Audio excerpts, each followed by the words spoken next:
Hour ఓం channel ప్రేక్షకులకు నమస్కారం. వందే శ్రీ శృంగేరి జగద్గురు కార్యక్రమానికి స్వాగతం. శ్రీ శృంగేరి శారదా పీఠాధిపతి జగద్గురు శ్రీ శ్రీ శ్రీ విధుశేఖర భారతీ మహాస్వామి వారి పావన పాదస్పర్శతో ఎన్నో శంకర మఠాలు ధన్యమయ్యాయి. వేదోక్త ధార్మిక పరంపరకు ప్రతిరూపంగా మహాస్వామివారు భక్తిపూర్వకంగా ఇచ్చిన అనుగ్రహ భాషణం హృదయాలను స్పందింపచేసింది. సనాతన ధర్మ సంరక్షణలో అఖండంగా ప్రవహించే శృంగేరి పీఠ మహిమ ఈ దివ్య క్షణాల్లో ప్రతిఫలించింది. ఆచార అనుష్ఠాన ఆత్మ జ్ఞాన సందేశాలతో మహాస్వామివారి ఉపదేశం భక్తుల జీవితాలకు దిశానిర్దేశం చేసింది. ఈ అపూర్వ ధార్మిక దివ్య ప్రవచనాలను భక్తిభావంతో జగద్గురు చరణాలకు ప్రణమిల్లుతూ ప్రత్యక్షంగా దర్శించి తరిద్దాం. గురుగారి ద్వారా తత్వ సంబంధమైన కొన్ని సందేహాలు తీరాయి. ఇప్పుడు యువతకి అనుష్ఠానంలో నిత్య జీవిత వ్యవహారంలో కొన్ని చిన్న సందేహాలు ఉన్నాయి వరుసగా. ఒక ప్రశ్న ఏమిటంటే, ముఖ్యంగా ఇప్పుడు ఈ పై చదువులకు వెళ్ళేవాళ్ళు, అలాగే ఉద్యోగాలు ఉండే వాళ్ళకి రోజులో సమయం చాలా తక్కువ ఉంటుంది. ఇప్పుడే పొద్దున రాత్రి 11 పడుకుంటే 6ంటికి లేస్తారు. మళ్ళీ 8 నుంచి 8 వరకు, పొద్దున 8 నుంచి సాయంత్రం 8 వరకు వాళ్ళకి సమయం పెద్దగా దొరకదు. పొద్దున ఒక అరగంట, సాయం ఒక అరగంట మాత్రమే దొరికినప్పుడు వాళ్ళు ఎటువంటి అనుష్ఠానాలు చేస్తే లేదా ఎటువంటి దినచర్య పెట్టుకుంటే ఆ దొరికిన కొద్దిపాటి సమయాన్ని వాళ్ళు సార్థకపరచుకోగలుగుతారు.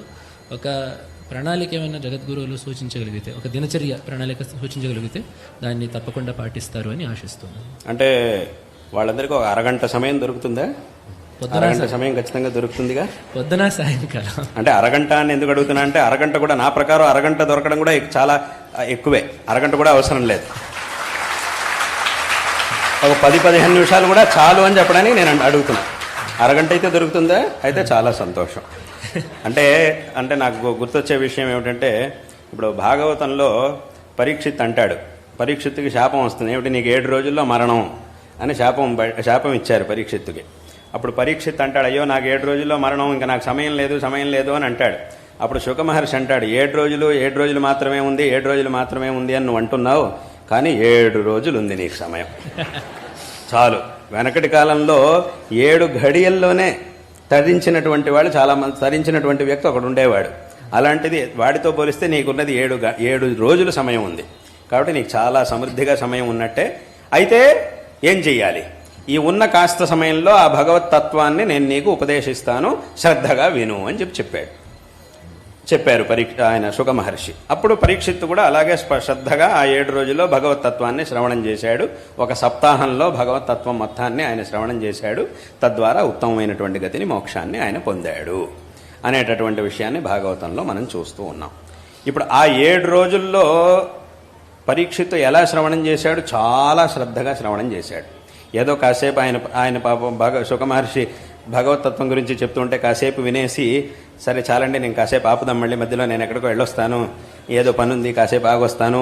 మీరు ఆపద్దండి, మీరు చెప్తుండండి పర్వాలేదు, నేను మాత్రం వెళ్ళొస్తానండి, మీరు ఆపడం ఎందుకు, నేను 10 నిమిషాల్లో వెళ్ళొచ్చేస్తానండి, మీరు చెప్తుండండి, మీరు ఆపద్దు పెద్దవారు, మీరు చాలా బాగా చెప్తున్నారండి, మీరు చాలా గొప్పవారండి అని అనకుండా ఏం చేశాడు అనంటే, 7 రోజులు ఆయన ముందే ఉండి మొత్తం శ్రవణం చేశాడు. కాబట్టి అంటే పరిపూర్ణంగా మనస్సును అక్కడ పెట్టి ఆయన శ్రవణం చేశాడు. కాబట్టి పరీక్షిత్తుకి చివరికి మోక్షం అనేది లభించింది.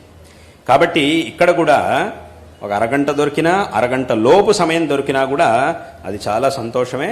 ఆ సమయంలో వాళ్ళకి సంబంధించినటువంటి అనుష్ఠానాలు ఏవైతే ఉన్నాయో వాటిని అందరూ కూడా చేసుకోవచ్చు. ఇప్పుడు ఉపనయనమైనటువంటి వాళ్ళు సంధ్యావందనం చేయడం, ఒక 108 సంఖ్యలో గాయత్రీ జపం చేయడం, ఒక సంధ్యావందనం దాంట్లో 108 సంఖ్యలో గాయత్రీ జపం. దీన్ని చేయడానికి ఎంతసేపు పడుతుంది? 15 నిమిషాలు పడుతుంది. అథవా ఇంకా ఎక్కువ, ఇంకా నెమ్మదిగా చేస్తే ఒక 20 నిమిషాలు పడుతుంది. అంతకంటే అంటే 108 గాయత్రీ జపం చేసి ఒక సంధ్యావందనం చేయడానికి 20 నిమిషాల కంటే ఎక్కువ సమయం ఖచ్చితంగా అక్కర్లేదు. అంటే ఎవడైనా 20 నిమిషాల కంటే ఎక్కువ చేస్తున్నాడు అంటే మళ్ళీ అక్కడ అనుమానించాల్సింది ఏదో ఉంది అని అర్థం. ఎందుకంటే అంతకంటే ఎక్కువ సమయం అవసరం లేదు. కాబట్టి 20 నిమిషాలు చాలా, అసలు అదే చాలా ఎక్కువ. ఉన్న దాంట్లో చూసుకుంటే ఎక్కువ సమయం 20 నిమిషాలంటే 100. ఇంకా ఎక్కువ జపం అది ఇది చేయాలంటే ఎక్కువ సమయం పడుతుంది తప్ప 20 నిమిషాల కంటే ఎక్కువ అవసరం లేదు.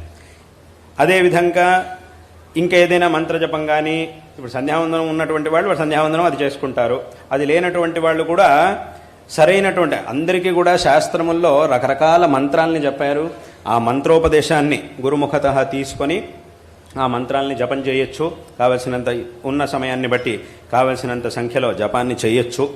అది కూడా లేదు, లేదండి మాకు సరిగ్గా ఉపదేశం చేసేటటువంటి గురువు ఎవరు దొరకలేదు అని అంటే కనుక అది కూడా అవసరం లేదు.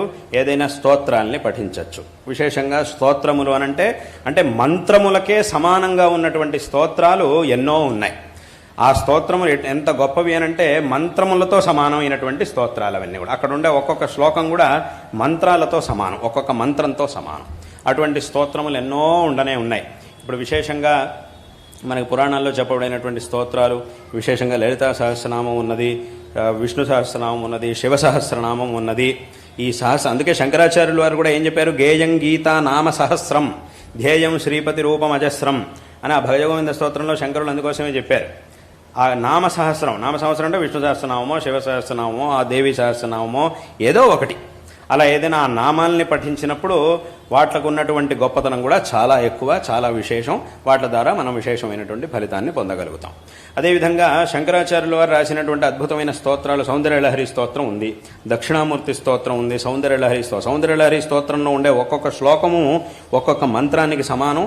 ప్రతి ఒక్క శ్లోకానికి ఒక ఉపాసన ఉన్నది, ఒక యంత్రం ఉన్నది, ఒక విశేషమైనటువంటి పూజా పద్ధతి ఉంది. అటువంటి శ్లోకాలు అక్కడ ఉన్నటువంటి ఒక్కొక్కటి కూడా ఆ శ్లోకాలని కనుక మనం పఠిస్తే, ఇప్పుడు సౌందర్యలహరిలో ఉన్నటువంటి ఏదైనా ఒక శ్లోకాన్ని తీసుకొని రోజుకి ఆ శ్లోకాన్ని ఒక 10 సార్లు కానీ, ఒక 32 సార్లు కానీ, ఒక 108 సార్లు కానీ, ఇవాళ ఒక శ్లోకం, మొదటి శ్లోకం, రేపు 2వ శ్లోకం, ఎల్లుండి 3వ శ్లోకం, ఇలా ఒక్కొక్క రోజు ఒక్కొక్క శ్లోకాన్ని ఒక 32 సార్లు అథవా 108 సార్లు ఉన్న సమయాన్ని బట్టి దాన్నే పఠిస్తే తద్వారా విశేషంగా మనకి ఆ భగవద్ అనుగ్రహం అనేది లభిస్తుంది. ఇలా 100 రోజుల పాటు రోజుకు ఒక శ్లోకం చొప్పున అన్ని శ్లోకాలు అయిపోయినాయంటే మళ్ళీ మొదటి శ్లోకం నుంచి చదవడం. ఈ రకంగా ఎన్నో ఉపాసనలని శాస్త్రముల్లో చెప్పారు. కాబట్టి ఇప్పుడు సంధ్యావందనాది అనుష్ఠానాలు ఉండేవాళ్ళు అథవా ఏదైనా ఒక మంత్రాన్ని సంప్రదాయానుసారంగా గురుముఖత ఉపదేశం తీసుకొని ఆ మంత్రం యొక్క పద్ధతి, దాని అనుష్ఠానం ప్రకారం దాన్ని జపం చేసేటటువంటి వాళ్ళు, అథవా ఈ సహస్రనామాదుల్ని పఠించేవాళ్ళు, అథవా ఈ స్తోత్రాన్ని పఠించడం, ఈ మూలకంగా ఏదైనా ఈ మార్గాలన్నింటిలో కూడా వాళ్ళకి యోగ్యం అంటే వాళ్ళ సామర్థ్యానికి తగినట్టుగా వాళ్ళకు ఉన్నటువంటి సమయానికి తగినట్టుగా ఏదే ఉపాసనని చేసినా కూడా తద్వారా ఆ భగవద్ అనుగ్రహం అనేది తప్పకుండా మనకి లభిస్తుంది. కాబట్టి ఇక్కడ ఎంత సమయం మనం చేస్తున్నాము అనేటటువంటి విషయం కంటే ఎంత శ్రద్ధగా మనం చేస్తున్నాము అనేటటువంటి విషయం చాలా ముఖ్యం. చేసేది 10 నిమిషాలే అయినా, ఒక 10 నిమిషాలు చేసినా కూడా ఆ 10 నిమిషాల్లో పరిపూర్ణంగా మన మనస్సుని అక్కడే మనం లీనం చేయాలి. ఆ 10 నిమిషాలు చేసేటప్పుడు కూడా లౌకికమైనటువంటి విషయాల గురించి మనం ఆలోచించకూడదు. అంటే ఆ దేవుడి గదిలోకి వెళ్ళి దేవుడిని ముందు కూర్చోవడం కంటే ముందే మన మనస్సులో ఒక సంకల్పాన్ని చేసుకోవాలి. ఏమిటి అంటే, ఇప్పుడు నేను దేవుడి దగ్గరికి వెళ్తున్నాను, ఓ 10 నిమిషాల పాటు దేవుడి ముందు కూర్చోబోతున్నాను, పరిపూర్ణంగా నా మనస్సుని నేను భగవంతుడి పాదార విందాల్లో ఉంచబోతున్నాను.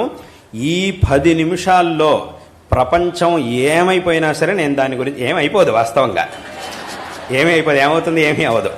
కానీ ఏమైపోయినా సరే అంటే మీ సంకల్పం ఎలా ఉండాలి అని చెప్తున్నా. ప్రపంచానికి ఏమీ అవ్వదు, ప్రపంచానికి ఏమవుతుంది, ఏమీ అవ్వదు. కానీ ఈ 10 నిమిషాల్లో ప్రపంచం ఏమైపోయినా సరే దాని గురించి నేను పట్టించుకోను. నిజంగానే అంత మునిగిపోయేంత పరిస్థితి కనుక వస్తే ఏ దేవుడి ముందు నేను కూర్చున్నానో ఆ దేవుడే చూసుకుంటాడు, ఆయనే దీన్ని చూసుకుంటాడు. ఎందుకంటే నేను ఉంటున్నది దేవుడి ముందు. ఆయన సంకల్పం లేదు అనంటే ఏమీ జరగదు కదా. కాబట్టి ఏదైనా జరగాల్సి ఉన్నా కూడా ఆయన సంకల్పం. కాబట్టి నిజంగా జరగాలి అని కనుక ఆయన సంకల్పం ఉంటే నేను కాదనుకున్నంత మాత్రాన అది ఆగదు. కాబట్టి నిజంగా ఏదైనా జరగాల్సింది ఉంటే అది ఎక్కడున్నా జరుగుతుంది.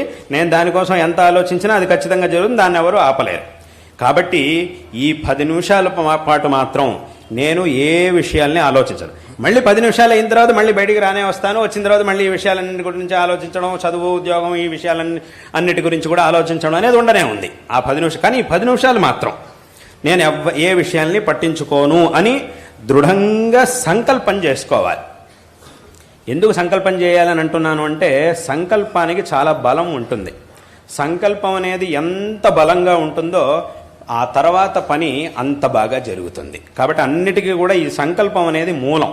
ఎంత దృఢమైనటువంటి సంకల్పాన్ని మనం పొందుంటామో పని అంత బాగా జరుగుతుంది, అంత చక్కగా మనం పనిని చేయగలుగుతాం. కాబట్టి ఇప్పుడు ముందే ఇలా ప్రతిరోజు ఆ 10 నిమిషాల పాటైనా భగవదారాధన చేయడం కంటే ముందే సంకల్పాన్ని దృఢంగా చేసుకోవాలి. చేసుకుంటే గనక ఇప్పుడు ఇవాళ కాకపోయినా, రేపు కాకపోయినా, ఎల్లుండి కాకపోయినా కొన్ని రోజుల్లోనే ఈ పరిపూర్ణమైనటువంటి దృష్టిని భగవంతుడి మీద ఆ 10 నిమిషాల్లో పెట్టి చేయగలిగేటటువంటి సామర్థ్యం మనకు వస్తుంది. మన బుద్ధి తప్పకుండా అక్కడ నిలుస్తుంది, అందులో ఏమాత్రం సందేహం లేదు. కాబట్టి అందరూ కూడా ఇలా చేయాలి.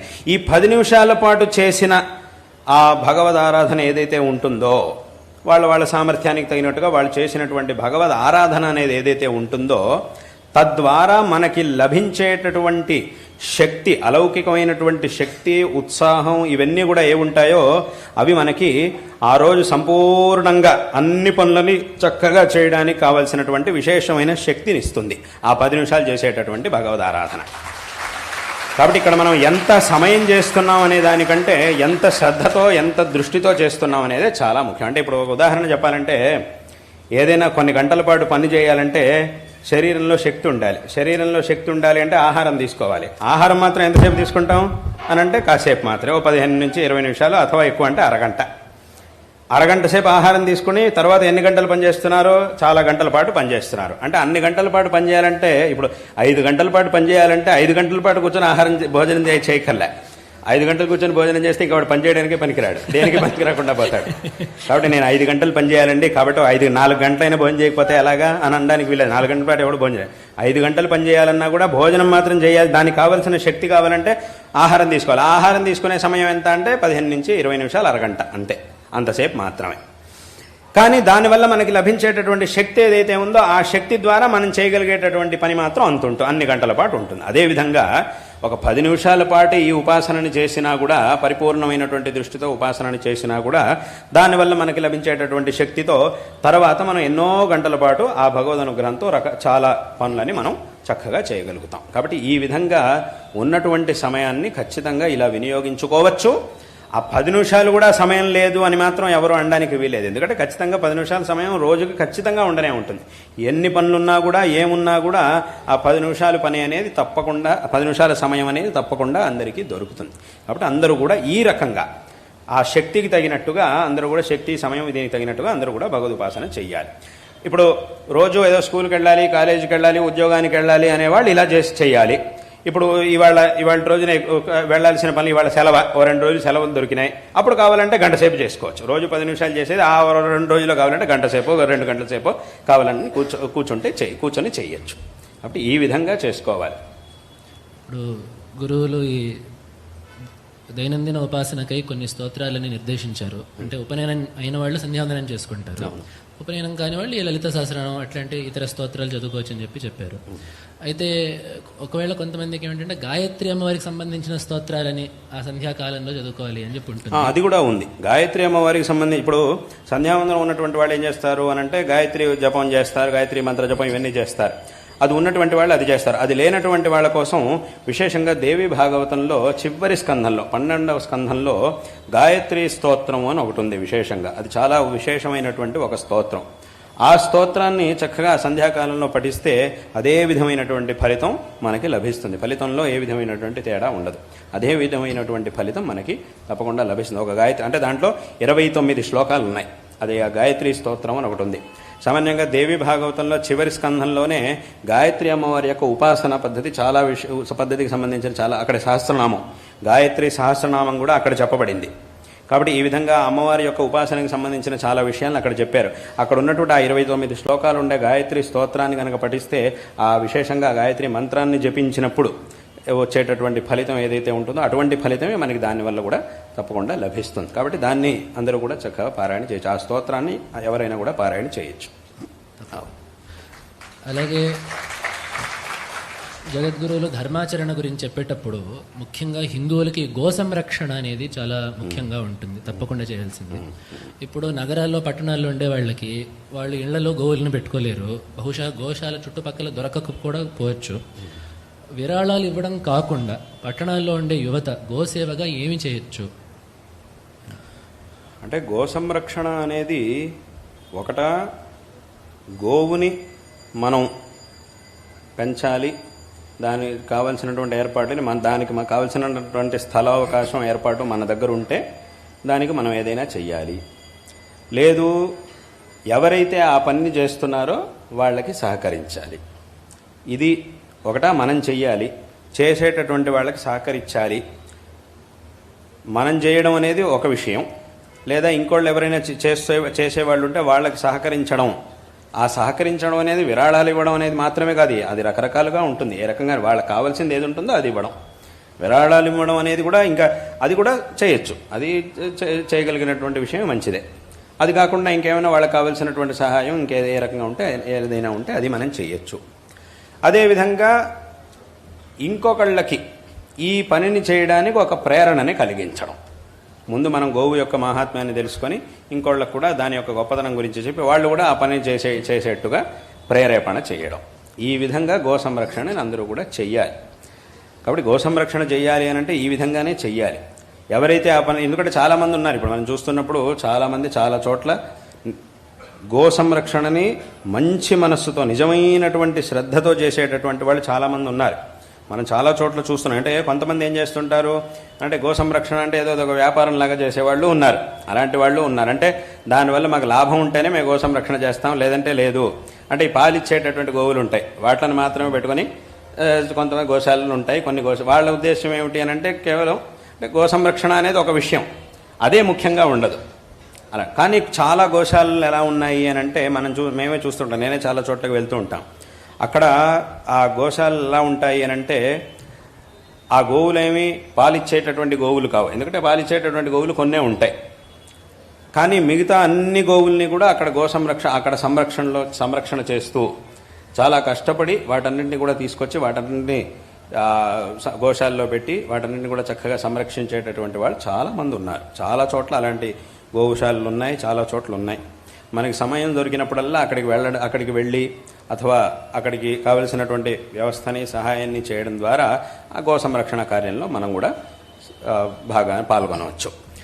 అదేవిధంగా ఇంకొక విషయం, ఇప్పుడు ఏదైనా పుట్టినరోజు వచ్చింది, మన పుట్టినరోజు వచ్చింది, అప్పుడు మనం ఏం చేయాలి?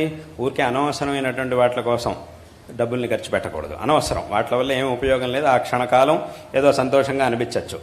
దానికంటే ఏదో మన పుట్టినరోజు వచ్చినప్పుడు ఏదైనా ఒక గోశాలకు వెళ్ళి అక్కడ ఏదైనా గోసేవ చేసి వస్తే, అథవా ఎవరికైనా కష్టాల్లో ఉండేటటువంటి వాళ్ళకి ఏదైనా సహాయం చేస్తే అప్పుడు దానివల్ల మనకి పుణ్యము కలుగుతుంది. ఇటువంటి ఒక విశేషమైన సందర్భంలో ఇంకో వాళ్ళకి మనం సహాయం చేసిన వాళ్ళము అవుతాం, మనకి పుణ్యం లభిస్తుంది, ఇంకోళ్ళకి మనం సహాయం కూడా చేసినటువంటి వాళ్ళం అవుతాం. కాబట్టి ఊరికి అనవసరమైనటువంటి విషయాల కోసం ఏదో డబ్బులు ఖర్చు పెట్టడం కంటే ఇట్లా పుట్టినరోజు ఏదైనా ఒక విశేష సందర్భం వచ్చినప్పుడు ఇలాంటి సందర్భాల్లో గోవులకు కావాల్సినటువంటిది ఏదైనా ఏర్పాటు చేస్తే అది ఈ విధంగా గోవు సేవలో అందరూ కూడా పాల్గొనవచ్చు. ఇలానే పాల్గొనాలి. అంటే మనం చూసి సరైనటువంటి చోటికి వెళ్ళి ఎక్కడైతే కష్టపడి, ఎందుకంటే మనం చాలా చోట్ల చేస్తున్నాం. ఎందుకంటే కొన్ని చోట్ల అయితే ఇవాళ కాలంలో చాలామంది వింటూ ఉంటారు, అప్పుడప్పుడు కూడా వినుంటారు చాలామంది. ఏమిటి అంటే ఈ గో సంరక్షణ చేసేటప్పుడు కొన్నిసార్లు ఈ గో సంరక్షణ చేసేవాళ్ళు వాళ్ళ ప్రాణాలను కూడా పణంగా పెట్టాల్సి వస్తుంది. అటువంటి సందర్భాలు కూడా చాలా ఉన్నాయి. ఎందుకంటే చాలా చోట్ల రకరకాల చోట్ల మనం చూసాం, నేను కూడా చాలా చోట్ల చూసాను. ఏంటంటే కొంతమంది ఏం చేస్తుంటారు, ఈ గోవుల వల్ల మనకు ఉపయోగం లేదు అని చెప్పి ఆ గోవులను ఎక్కడొక కబేళాలకు తీసుకెళ్ళిపోతూ ఉంటారు. అలా తీసుకెళ్లేటప్పుడు తెలిసేట్టుగా తీసుకెళ్తే ఏముంది, అందరికి కనిపించేట్టుగా తీసుకెళ్తే మళ్ళీ అది కుదరదు. అందుకోసం ఏం చేస్తూ ఉంటారంటే ఎవరికి తెలియకుండా పెద్ద పెద్ద లారీల్లోనో వాటిలోనో పడేసి అందులో వాటిలో ఉంచి తీసుకెళ్ళడం, వాటిలో పడేసి, నిజంగా పడేయడమే ఈ మాటే నిజంగా అక్కడ ఉంటుంది. ఇంకా కూడా చాలా దారుణం, కొన్ని చోట్ల ఇంకా దారుణం దారుణమైనటువంటి పరిస్థితి ఎలా ఉంది అంటే ఇలా గోవుల్ని తీసుకెళ్లేటప్పుడు అవి కొన్నిసార్లు పారిపోతాయి, పరిగెట్టడానికి ప్రయత్నిస్తాయని చెప్పి ఏం చేస్తారంటే వాటి కాళ్ళని నరికేస్తారు. అవి బతికుండగానే వాటి కాళ్ళని నరికేసేస్తే అది ఇంకెక్కడికి పరిగెత్తనివ్వకుండా చేసేసి వాటిని ఒకదాని మీద ఒకటి లారీల్లో పడేసి తీసుకెళ్ళిపోతూ ఉంటారు, ఎవరికి తెలియకుండా తీసుకెళ్ళిపోతూ ఉంటారు. అలాంటి పరిస్థితిలో చాలామంది ఇప్పుడు ఈ గోసేవ చేసేటటువంటి వాళ్ళు, గో సంరక్షణ చేసేటటువంటి వాళ్ళంతా ఎవరైతే ఉంటారో వాళ్ళు ఏదేదో మూలకంగా తెలుసుకొని వెళ్ళి ఆ వాహనాల వెంటబడి వాళ్ళని పట్టుకొని వాళ్ళని ఆపి ఇలా చేసేటప్పుడు కొన్నిసార్లు ఏమైనా జరగచ్చు. అలాంటి పరిస్థితి కూడా చాలా చోట్ల ఉంటుంది. ఎందుకంటే వాళ్ళకు కూడా తెలుసు, ఇట్లా మేము ఇలా లారీలో తీసుకెళ్ళేటప్పుడు మధ్యలో ఎవడైనా రావచ్చు, మమ్మల్ని ఆపచ్చు, ఏదైనా చేయొచ్చు అని చెప్పి వాళ్ళు కూడా ఏం చేస్తారు అంటే వాళ్ళు కూడా దానికి తయారుగానే ఉంటారు. వీళ్ళు కూడా దానికి తయారుగానే ఉండి వెళ్ళి ఆపి కష్టపడి ఆ గోవులన్నింటినీ మళ్ళీ తీసుకొచ్చి సంరక్షణ చేస్తూ ఉంటారు. ఇలా చేసేటటువంటి వాళ్ళు చాలామంది ఉన్నారు. గో సంరక్షణ అంటే ఇంత కష్టపడి ప్రాణాలకు తెగించి, నిజంగానే ఇలా చాలాసార్లు గొడవలు జరిగినప్పుడు కొంతమందికి ప్రాణాపాయం జరిగినటువంటి సందర్భాలు కూడా ఎన్నో ఉన్నాయి. కాబట్టి ఇంత కష్టపడి ఆ గో సంరక్షణ చేసేటటువంటి వాళ్ళు చాలామంది ఉన్నారు. మీకు ఉదాహరణ చెప్పాలంటే ఇప్పుడు అక్కడ మాకు శృంగేరిలో అక్కడ మన నరసింహవనంలో ఒక గోశాల ఉంది, చాలామందికి తెలుసు గోశాల ఉంది. అక్కడ ఉన్నటువంటి మా గోశాలలోనే ఇటువంటి గోవు ఒకటి ఉంది. ఏమిటి అని అంటే ఆ గోవు యొక్క కాళ్ళు నరికేసి అది పరిగెత్తకూడదని చెప్పి దాన్ని నరికి ఒక వాహనంలో తీసుకెళ్తూ ఉంటే దాన్ని మన వాళ్ళు పట్టుకొని దాన్ని చూసి అప్పుడు దాన్ని తీసుకొచ్చి మన గోశాలకి తీసుకొచ్చాం. అది ఇప్పుడు మన గోశాలలోనే ఉంది. దానికి కావాల్సినటువంటి ఏర్పాటంతా కూడా ఇప్పుడు చేయడం జరిగింది. మన దగ్గరే ఆ గోవు అనేది ఉన్నది. కాబట్టి ఈ విధంగా ఎన్నో చోట్ల ఇలాంటివి జరుగుతూ ఉన్నాయి. కాబట్టి ఇలా చాలా ప్రామాణికంగా గోసేవ చేసేటటువంటి వాళ్ళు ఉన్నారు. వాళ్ళకి కావాల్సినటువంటి ఏ విధమైనటువంటి ఒక సహకారాన్ని మనం అందించినా కూడా ఆ గోసేవలో మనం పాల్గొన్న వాళ్ళం అవుతాం. కాబట్టి ఈ విధంగా గో సంరక్షణ కార్యంలో పాల్గొనడానికి అందరికీ కూడా అవకాశం ఉన్నది. అదేవిధంగా గో సంరక్షణతో పాటు మన హిందూ ధర్మానికి దేవాలయ వ్యవస్థ కూడా చాలా ముఖ్యమైనది. గత కాలంలో అయితే రాజుల పాలనలో ఈ దేవాలయాలే సంస్కృతికి కేంద్రాలుగా ఉండి అక్కడి నుంచే విద్యా ప్రసారం ఇట్లాంటివి జరుగుతూ ఉండేవి. ఈ కాలంలో ఏదో పండుగ వచ్చినప్పుడు అప్పుడప్పుడు గుడికి వెళ్ళేసి రావడం తప్ప గుడిలో ఏమవుతోంది, గుడి ద్వారా సమాజానికి ఏమవ్వాలి అనేది ప్రతి ఒక్కడూ చూస్తుండే పరిస్థితి లేదు. గుడి కంటే వెళ్ళేసి వస్తాం, అక్కడ ఏదో మొక్కుకొని వచ్చేస్తాం అన్నట్టుగా ఉంది. కాబట్టి యువత దేవాలయాలతో ఏ విధంగా ప్రవర్తిస్తే ఆ దేవాలయాలకి పునర్వైభవం మళ్ళీ కలుగుతుంది అనేది ఒక ప్రశ్న. దీనిని శ్రీతేజ బుర్రా అనే గారు అడుగుతున్నారు. ఎవరు? శ్రీతేజ బుర్రా అనే ఆయన పేరు. ఇక్కడ ఈ దేవాలయాలు అనేవి ఏవైతే ఉన్నాయో ఇవి మన యొక్క ఈ సనాతన హిందూ ధర్మం యొక్క ముఖ్యమైనటువంటి కేంద్రాలు ఈ దేవస్థానములు అనేటటువంటివి. భగవంతుడు సర్వవ్యాపిగా ఉన్నా కూడా ఆ భగవంతుణ్ణి మనం చూడగలిగేది ఎక్కడ అనంటే దేవాలయాల్లో. అటువంటి దేవాలయంలో ఆ భగవంతుడు ఉన్నాడు అనేటటువంటి స్థిరమైన బుద్ధి మనకి ఏర్పడుతుంది. ఏదో ప్రహ్లాదుడు లాంటి మహాభక్తులు అయితే అన్ని చోట్ల ప్రతి ఒక్క అణువులోనూ భగవంతుడిని చూడగలిగే వాళ్ళు అవుతారు. ఉన్న భగవంతుడిని అందరూ కూడా కొంతమంది మాత్రమే, అటువంటి మహాభక్తులు మాత్రమే చూడగలుగుతారు. కానీ మిగతా వాళ్ళందరికీ కూడా మామూలు వస్తువుల్ని చూసినప్పుడు ఇది మామూలు వస్తువు అనేటటువంటి భావన కలుగుతుందే తప్ప ఇప్పుడు ఇంత పెద్ద దేవస్థానం కట్టి దానిలో ఉన్నటువంటి విగ్రహాన్ని చూసినప్పుడే ఇది మామూలు రాయి అని భావించేవాళ్ళే లోకంలో చాలామంది ఉన్నప్పుడు మామూలు వస్తువులను చూసి దేన్ని దేవుడిగా భావించడం అనేది అది ఎంతమందికి సాధ్యమవుతుంది. కాబట్టి ఉన్నటువంటి ప్రపంచంలో భగవంతుడి దృష్టిని మనం పొందగలగాలి అనంటే అది దేవస్థానంలో మాత్రమే సాధ్యం. కాబట్టి అటువంటి ఆ దేవస్థానాలు విశేషమైనటువంటి శక్తి కేంద్రాలు మన యొక్క ధర్మానికి. అక్కడ ఇటువంటి దేవస్థానాల్లో ఎప్పుడూ కూడా భక్తులందరికీ కావాల్సినటువంటి ధార్మిక జాగరణ అనేది అక్కడ జరగాలి.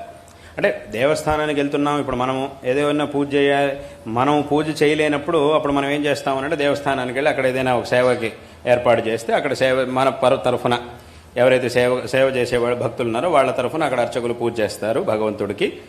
ఆ పూజ చేసి ఆ ప్రసాదాన్ని తీసుకొచ్చి వీళ్ళకి ఇస్తారు. తద్వారా ఆ ఫలితం అనేది వీళ్ళకి లభిస్తుంది అనేది వెనకటి నుంచి వచ్చినటువంటి పద్ధతి, శాస్త్రంలో చెప్పబడినటువంటి పద్ధతి. ఆ పద్ధతి ప్రకారం ఈనాళ్ళ నుంచి దేవస్థానాలన్నీ కూడా జరుగుతూ వస్తున్నాయి. అయితే ఇది మాత్రమే కాకుండా దీంతో పాటు దేవస్థానాల్లో భగవత్ తత్వం గురించి చెప్పేటటువంటి కార్యములు అనేక సందర్భాల్లో మన శాస్త్రముల్లో భగవత్ తత్వం గురించి చెప్పేటటువంటి విషయాలు ఏవైతే ఉన్నాయో వాటన్నిటినీ కూడా వచ్చేటటువంటి జనాలకి చెప్పేటటువంటి కార్యాలు అన్ని చోట్ల దేవస్థానాల్లో జరగాలి. అంటే ఒక కాలంలో నిజంగా అవన్నీ జరుగుతూ ఉండేవి, తప్పకుండా అవన్నీ జరగాలి. ఇప్పుడు ఉదాహరణకి ఇదే శంకరమఠం ఉన్నది. ఇక్కడ శంకరమఠంలో దేవస్థానాలు ఉన్నాయి, దేవాలయాలు ఉన్నాయి. అదేవిధంగా వీటితో పాటు ఇక్కడ ఎప్పుడు కూడా నిరంతరం ఈ ప్రవచన కార్యక్రమం, ప్రవచనాలు, పురాణాది ప్రవచనాలు, శాస్త్రీయమైనటువంటి ప్రవచనాలు ఇవన్నీ కూడా ఎప్పుడూ జరుగుతూ ఉంటాయి. ఎందుకు అనంటే ఇక్కడికి వచ్చేటటువంటి భక్తులకి భగవద్ దర్శనం చేయడం, అదేవిధంగా భగవదారాధనలో పాల్గొనడంతో పాటు పాల్గొని పుణ్య సంపాదన చేయడంతో పాటు జ్ఞాన సంపాదన కూడా జరగాలి అనేటటువంటి ఆ భావనతోనే ఈ ఏర్పాట్లు వీటన్నిటిని కూడా చేయడం అనేది జరుగుతుంది. కాబట్టి అంటే ఈ దేవస్థానాలన్నింటిలోనూ ఎలాంటి ఏర్పాట్లు జరగాలి అనంటే మనం దేవస్థానానికి వెళ్ళి దేవుడి దర్శనం చేసుకోవడం, రావడం అని అంతేకాకుండా అక్కడికి వెళ్ళినప్పుడు భగవద్ దర్శనం చేసుకోవడమే కాకుండా ఆ భగవత్ తత్వాన్ని, అలాగే మనం చేయవలసినటువంటి మన కర్తవ్యాలని ధార్మికంగా మనం చేయవలసినటువంటి కర్తవ్యాలని తెలుసుకుంటూ ఇంకా ఈ ధర్మ మార్గంలో, ఈ మార్గంలో జాగృతిని పొందేటటువంటి కార్యములు కూడా దేవస్థానాల్లో జరగాలి. అవన్నీ కూడా అన్ని చోట్ల జరగాలి. అలా జరిగితేనే దేవస్థానం యొక్క పరిపూర్ణమైనటువంటి సార్థకతని మనం పొందగలుగుతాం. కాబట్టి అటువంటి కార్యక్రమాలన్నీ కూడా, అంటే చిన్నపిల్లల నుంచి పెద్దవాళ్ల వరకు అందరికీ కూడా వాళ్ళకి తెలిసేటటువంటి కార్యక్రమాలు, అంటే ఈ ధర్మం గురించి వాళ్ళు చేయవలసినటువంటి కర్తవ్యాల గురించి, లౌకికమైనటువంటి కర్తవ్యాలైనా, ధార్మికమైనటువంటి సాధనకు సంబంధించినటువంటి విషయాలైనా, వీటన్నిటిని కూడా తెలియజేసేటటువంటి కేంద్రాలుగా దేవస్థానాలు ఇంకా అభివృద్ధి చెందాలి. ఆ కార్యములన్నీ కూడా అక్కడ జరగాలి. కాబట్టి అందుకోసం దేవస్థానాల యొక్క నిర్మాణం, ఈ వ్యవస్థలు ఇవన్నీ కూడా వచ్చింది అందుకోసం. కాబట్టి ఈ వ్యవస్థని చేయడం ద్వారా యువతని జాగృతపరచడంలో దేవస్థానాల యొక్క శక్తి సామర్థ్యాలు చాలా ఉంటాయి. దేవస్థానాల యొక్క కర్తవ్యం అనేది చాలా ఉంది. ఇటువంటి కార్యములు జరగాలి. తద్వారా విశేషంగా యువతకి, అంటే ఈ రెండు ప్రయోజనాలు, ఒకటి పుణ్య సంపాదన, ఇంకోటి జ్ఞాన సంపాదన, ఈ రెండు కూడా దేవస్థానాల్లో విశేషంగా జరగాలి. దానికోసం అక్కడ ఏర్పాట్లు జరగాలి. అలాగే అక్కడ జరిగినటువంటి ఏర్పాట్లకు అందరూ కూడా రావాలి. ఈ రెండూ జరగాలి. దేవస్థానం వైపు నుంచి కూడా ఆ ఏర్పాట్లు జరగాలి. అప్పుడు ఆ ఏర్పాట్లో భక్తులు కూడా పాల్గొనాలి. సరే అక్కడ ఏదో జరుగుతుందిలేండి, మాకేమిటి సంబంధం, మాకు దానికి ఏమిటి సంబంధం, ఎవరో ఆయన వచ్చాడు అరగంట సేపు ఏదో ప్రవచనం చెప్పాడు, వెళ్ళాడు, అంతే, ఇంకేముంది అని మనం అనుకోకుండా, సరైనటువంటి వ్యక్తి వచ్చి అక్కడ ప్రవచనం చెప్తున్నప్పుడు, అనేక విషయాల్ని చెప్తూ ఉన్నప్పుడు మనం కూడా అక్కడికి వెళ్ళి ఆ విషయాల్ని తెలుసుకోవడనేటటువంటి ఒక ప్రయత్నం చేసినప్పుడు మనకు కూడా విశేషమైనటువంటి ధార్మిక జాగరణ అనేది కలుగుతుంది. ఈ రకంగా ఆ దేవస్థానాల యొక్క ప్రయోజనాన్ని మనం విశేషంగా పొందాలి. అందరూ కూడా ఈ రకంగా పొందాలి. చూశారు కదా మహాస్వామివారి అనుగ్రహ భాషణం. గురువుల ఉపదేశం మన జీవితానికి చక్కని మార్గదర్శనం. గురువుల ఆశీస్సులు, అలాగే ఆ మహాస్వామివారి దివ్య ఆశీస్సులతో మీ జీవితాలు కూడా వెలుగులు నింపాలని కోరుకుంటూ నమస్కారం.